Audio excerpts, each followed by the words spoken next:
Satan Indicts the Jews by Ginzberg. The position of the Jews after the royal edict became known beggars description. If a Jew ventured abroad on the street to make a purchase, he was almost throttled by the Persians, who taunted him with these words, "Never mind, tomorrow will soon be here, and then I shall kill thee, and take thy money away from thee." If a Jew offered to sell himself as a slave, he was rejected. Not even the sacrifice of his liberty could protect him against the loss of his life. 121. Mordecai, however, did not despair. He trusted in the divine help. On his way from the court, after Haman and his ilk had informed him with malicious joy of the king's pleasure concerning the Jews, he met Jewish children coming from school. He asked the first child what verse from the scriptures he had studied in school that day, and the reply was, "Be not afraid of sudden fear, neither of the desolation of the wicked when it cometh."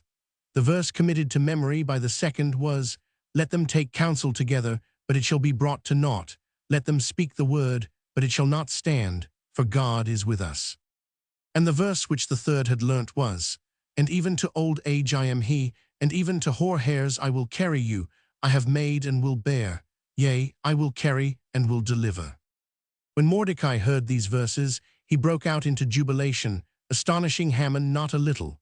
Mordecai told him, "I rejoice at the good tidings announced to me by the school children."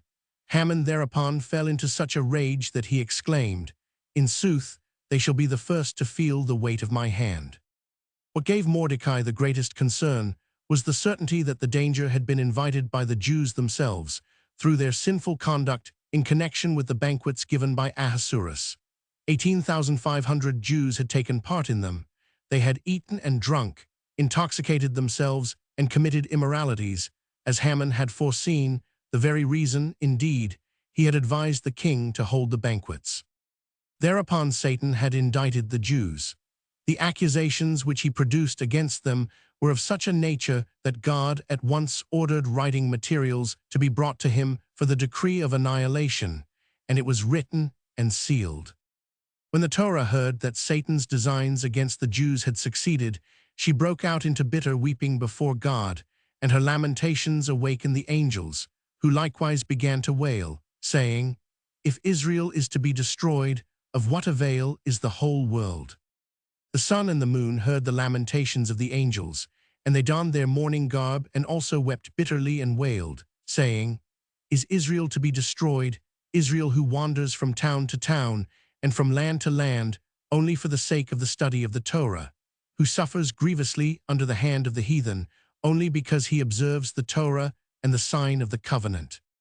In great haste, the prophet Elijah ran to the patriarchs and to the other prophets, and to the saints in Israel, and addressed these words to them.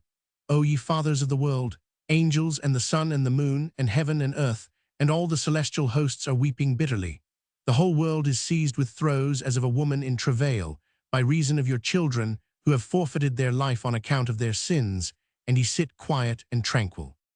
Thereupon Moses said to Elijah, "Knowest thou any saints in the present generation of Israel?" Elijah named Mordecai, and Moses sent the prophet to him, with the charge that he, the saint of the living generation, should unite his prayers with the prayers of the saints among the dead, and perhaps the doom might be averted from Israel. But Elijah hesitated.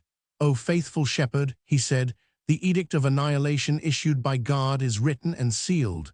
Moses, however, did not desist. He urged the patriarchs, "If the edict is sealed with wax, your prayers will be heard.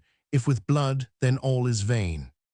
Elijah hastened to Mordecai, who, when first he heard what God had resolved upon, tore his garments and was possessed by a great fear, though before he had confidently hoped that help would come from God. He gathered together all the school children and had them fast, so that their hunger should drive them to moan and groan. Then it was that Israel spoke to God, "O Lord of the world, when the heathen rage against me, they do not desire my silver and gold. They desire only that I should be exterminated from off the face of the earth." Such was the design of Nebuchadnezzar when he wanted to compel Israel to worship the idol. "Had it not been for Hananiah, Mishael, and Azariah, I had disappeared from the world. Now it is Haman who desires to uproot the whole vine." 122. Then Mordecai addressed all the people thus, "O people of Israel, that art so dear and precious, in the sight of thy heavenly Father. Knowest thou not what has happened? Hast thou not heard that the king and Haman have resolved to remove us off the face of the earth, to destroy us from beneath the sun? We have no king on whom we can depend, and no prophet to intercede for us with prayers. There is no place whither we can flee, no land wherein we can find safety. We are like sheep without a shepherd, like a ship upon the sea without a pilot. We are like an orphan born after the death of his father, and death robs him of his mother too, when he has scarce begun to draw nourishment from her breast. After this address, a great prayer meeting was called outside of Shushan.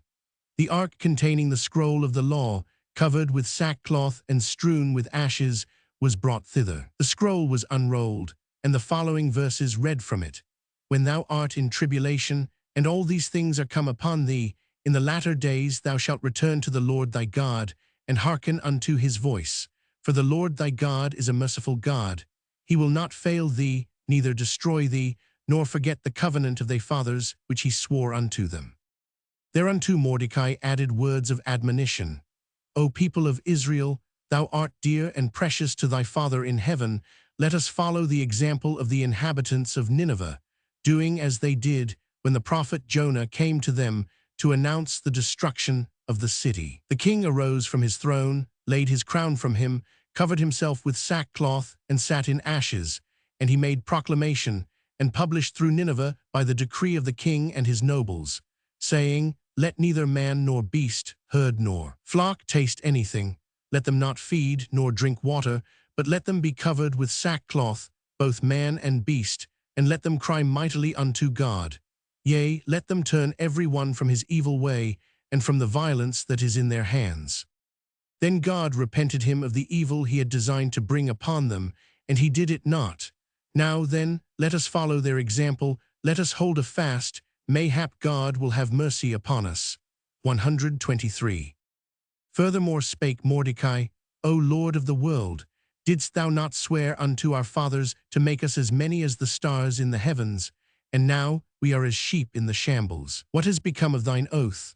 124. He cried aloud, though he knew God hears the softest whisper, for he said, O Father of Israel, what hast thou done unto me? One single cry of anguish uttered by Esau thou didst repay with the blessing of his father Isaac.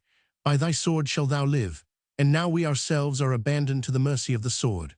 125. What Mordecai was not aware of was that he, the descendant of Jacob, was brought unto weeping and wailing by Haman, the descendant of Esau, as a punishment, because Jacob himself had brought Esau unto weeping and wailing.